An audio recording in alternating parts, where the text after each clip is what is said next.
Mile ಒಂದು ಮೆದುವಾದ ಕಿತ್ತಳೆ ಬೆಕ್ಕ ಅಜ್ಜಿ ಮೇಯಿ ಅಡುಗೆ ಮಾಡುವುದನ್ನು ನೋಡಲು ಇಷ್ಟಪಡುತ್ತಿದ್ದನು.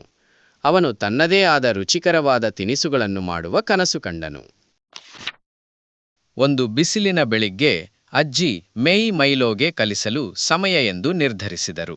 ಮೊದಲಿಗೆ ಅವರು ಬೆಚ್ಚಗಿನ ರೊಟ್ಟಿಯನ್ನು ತಯಾರಿಸುತ್ತಾರೆ. ಮೈಲೋ ಹಿಟ್ಟು ಮತ್ತು ನೀರನ್ನು ಮಿಶ್ರಣ ಮಾಡಲು ಸಹಾಯ ಮಾಡಿದನು. ಅದು ಗಲೀಜಾಗಿತ್ತು, ಆದರೆ ಅವನ ಪಾದಗಳನ್ನು ಅಂಟಂಟಾಗಿಸುವುದನ್ನು ಅವನು ಇಷ್ಟಪಟ್ಟನು. ಮುಂದೆ ಹಿಟ್ಟನ್ನು ನಾದುವುದು. ಮೈಲೋ ಆಟವಾಡಲು ಬಯಸಿದನು, ಆದರೆ ಅಜ್ಜಿ ಮೇಯಿ ಅದನ್ನು ಹೇಗೆ ನಿಧಾನವಾಗಿ ತಳ್ಳುವುದು ಮತ್ತು ಎಳೆಯುವುದು ಎಂದು ತೋರಿಸಿದರು. ನಂತರ ಹಿಟ್ಟು ವಿಶ್ರಾಂತಿ ಪಡೆಬೇಕು ಮತ್ತು ಉಬ್ಬಬೇಕು. ಮೈಲೋಗೆ ಈ ಭಾಗವು ತುಂಬಾ ಕಷ್ಟಕರವಾಗಿತ್ತು. ಅವನು ಬಟ್ಟೆಯ ಕೆಳಗೆ ನೋಡುತ್ತಲೇ ಇದ್ದನು. ಸಮಾಧಾನದಿಂದಿರು ಚಿಕ್ಕ ಬೇಕರ್, ಅಜ್ಜಿ ಮೇಯಿ ನಕ್ಕರು. ಒಳ್ಳೆಯ ವಿಷಯಗಳಿಗೆ ಸಮಯ ಬೇಕಾಗುತ್ತದೆ.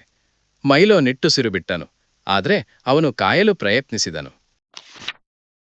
ಅಂತಿಮವಾಗಿ ಬ್ರೆಡ್ ಬೆಚ್ಚಗಿನ ಒಲೆಯಲ್ಲಿ ಹೋಯಿತು.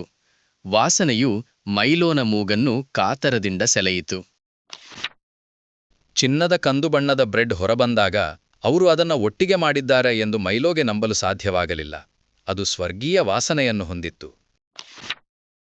ಈಗ ಕೇಕ್ ಮತ್ತು ಕುಕೀಸ್ಗಾಗಿ ಅಜ್ಜಿ ಮೇಯಿ ಘೋಷಿಸಿದರು.